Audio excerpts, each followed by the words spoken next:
তিস্তা নদী রক্ষা ও তিস্তা মহাপরিকল্পনা বাস্তবায়নের লক্ষ্যে রংপুরে চীনা প্রতিনিধি দলের সঙ্গে এক মতবিনিময় সভা অনুষ্ঠিত হয়েছে।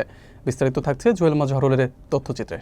মঙ্গলবার এ সভায় অংশ নেন বিএনপির বিভাগীয় সাংগঠনিক সম্পাদক অধ্যক্ষ আসাদুল হাবিব দুলো, রংপুর মহানগর বিএনপির আহ্বায়ক শামসুজ্জামান সামু, সদস্য সচিব মাহফুজ উন নবী ডন, রংপুর জেলা বিএনপির আহ্বায়ক সাইফুল ইসলাম, সদস্য সচিব আনিসুর রহমান লাকু এবং কাউনিয়া উপজেলা বিএনপির সভাপতি আলহাজ এমদাদুল হক ভরসা সহ দলের নেতাকর্মীরা। সভা শেষে চীনা প্রতিনিধি দল বিএনপি নেতাদের সঙ্গে নিয়ে তিস্তা নদীর বিভিন্ন এলাকা পরিদর্শন করেন। তারা সরেজমিনে নদী ভাঙনের শিকার এলাকাগুলো পরিদর্শন করেন এবং ক্ষতিগ্রস্তদের খোঁজখবর নেন। এ সময় তিস্তাপাড়ের অসহায় মানুষদের মাঝে উপহার সামগ্রী বিতরণ করা হয়। প্রতিনিধি দল স্থানীয়দের দুঃখ দুর্দশার কথা মনোযোগ দিয়ে শুনেন এবং প্রকল্প বাস্তবায়নে সহযোগিতার আশ্বাস দেন। তিস্তা মেগা প্রকল্প বাস্তবায়নে এই মতবিনিময় গুরুত্বপূর্ণ পদক্ষেপ বলে মনে করছেন সংশ্লিষ্টরা।